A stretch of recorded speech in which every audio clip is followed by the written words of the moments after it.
Lisa Romano is a Democratic candidate for the 106th District of the Connecticut House of Representatives. Information on Lisa can be found at her website, www.lisaromano4ct.com, but here are some highlights. Lisa has lived in Newtown for 11 years and has 3 children. Since coming to Newtown, she has worked as a real estate agent and in the public schools. She also sings in the choir and teaches Sunday school at Trinity Episcopal Church. Lisa is a graduate of Mount Holyoke College with a degree in history and politics. She has a master's degree in journalism from the University of Illinois and a master's degree in education from the University of Bridgeport, and she recently completed certification to teach social studies. Before moving to Newtown, Lisa worked as a local reporter in Ridgefield, and since coming to Newtown, has reported on local government for the Newtown Patch. So Lisa, we're glad you're here. Thanks, Gary. So Lisa, let's just jump right into it. What do you think you can do for Newtown residents as a state legislator? Sure. Well, I think what people in Newtown really look for in a state legislator is somebody who will listen to them, really hear their concerns, and then bring that up to the state and do whatever's needed to be done about whatever issue they're talking about. So I believe I'm a very good listener. As a real estate agent, I listen to my clients. When I've worked with children in the classroom, I have to always be aware of their needs. And I will bring that to my constituents. And I want people to know that they can call me or they can email me, and I will be there for them. The other thing that I will do for Newtown is always be aware of the local issues that the municipal government is working on, and ways that I can support that, either through funding or advocacy at the state level. So what do you believe is the most significant state issue that's facing Newtown, and how would you try to address it as a new state legislator? Okay. Well, in Newtown, as everybody knows, we just had very sort of rancorous budget vote over the summer, and I hope that that will be somewhat corrected with the charter revisions that are being proposed, and will be on the ballot in November.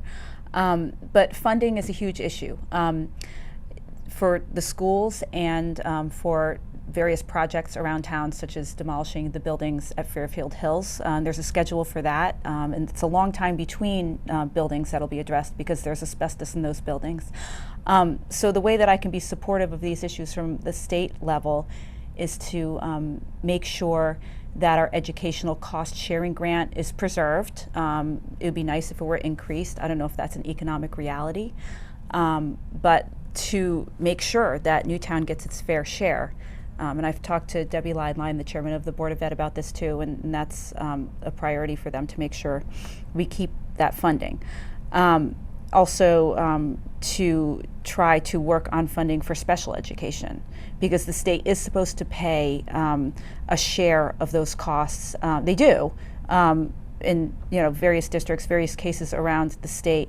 And people have said, they're not paying their fair share. So I do definitely want to look into that and see how those costs can be addressed on the state level. Yeah, I think the issue is that the feeling is that the state keeps mandating things, and those costs keep increasing on the local municipality and the local school district, but there's not enough aid to come in and offset the requirements of the state. Right. And it's not just the state mandating things. There are federal laws about this too. The free and appropriate education for every child, and there are several different laws that try to ensure that every child gets an appropriate education so they can become a productive member of our society, and not fall into unemployment and possibly criminal behavior. So it's very important that everybody does receive an appropriate education for them, whether in the regular classroom or in special education. So we do need to make sure that we address these whatever issues a student has as early as possible. We don't want to be identifying students as special ed students in middle school. That's too late. It has to happen a lot earlier. In terms of the funding, there might be ways to deliver services in a more efficient way, and I firmly do believe if you deliver them earlier, you won't be delivering them necessarily as long.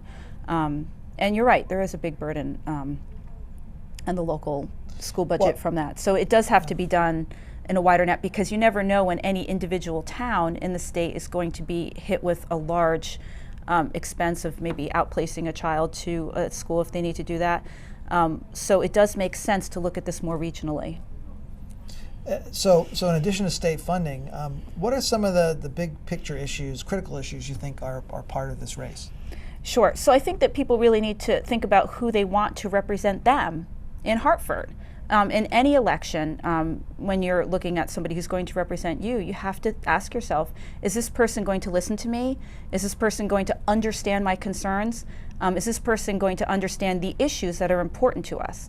And I believe, that I have those skills and I have the knowledge for that. I've been working as a realtor in town for 5 years now, and I think that I've gained a lot of knowledge doing that about the housing market, and we have a lot of issues around people owing more in their mortgage than the house is worth. That's called a short sale. That's pretty much, I think, a bigger problem in Newtown than foreclosures, because people are stuck in their homes if they want to sell them. And so that process is a very long, protracted process, difficult between you and your bank. And you usually need to hire an attorney to do that. And the real estate agents are working on it too. So if there can be something done on the state level to correct that problem, I'm planning to look into that as well. Yeah, and that is a big problem. We probably both know people who are in that situation, and this whole housing market has just been very difficult. And even though you read the housing prices are starting to go up, it's still a big issue. Right. Go ahead. I was going to say, and the other big issue that we haven't touched on yet, of course, is jobs and the economy as a whole in the state and in Newtown. And I'm sure, we both know people who have lost their job or are working several jobs to try to support themselves, underemployed. And I, as an elected official, I can't specifically solve each person's problem, but I can point them to help. There are job centers in the area. There are specific steps that you can follow through the state to open your own business if you would like to do that.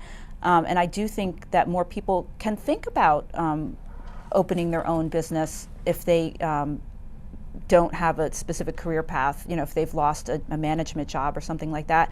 And I really would like to do whatever I can to encourage that. So it sounds like information flow is going to be a major priority. I think so, I really do, because the state does a lot. There's a lot on the state websites, but I think that people can be sort of buried in the information and not really know where to go.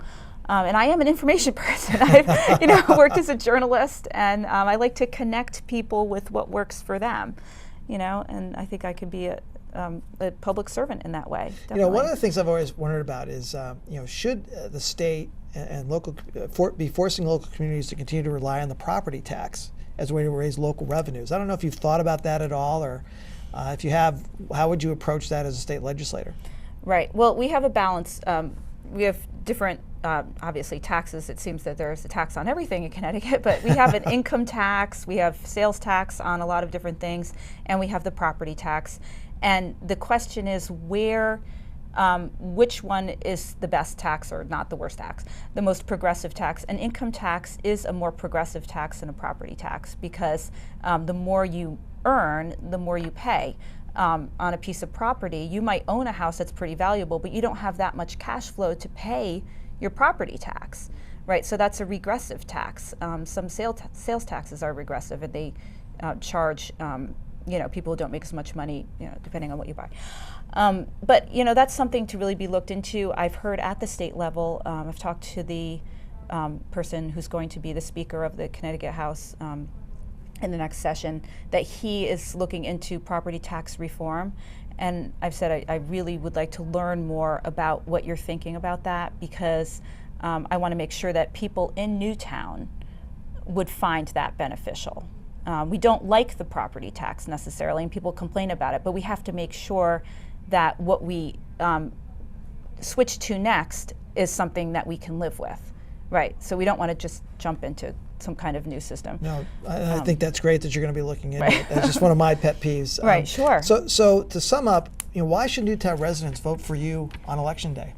Well, I think that all of the different things that I've done up until this point have provided me with a lot of background knowledge and personal skills and experience, such as working as a real estate agent with my clients, and also as a journalist asking questions.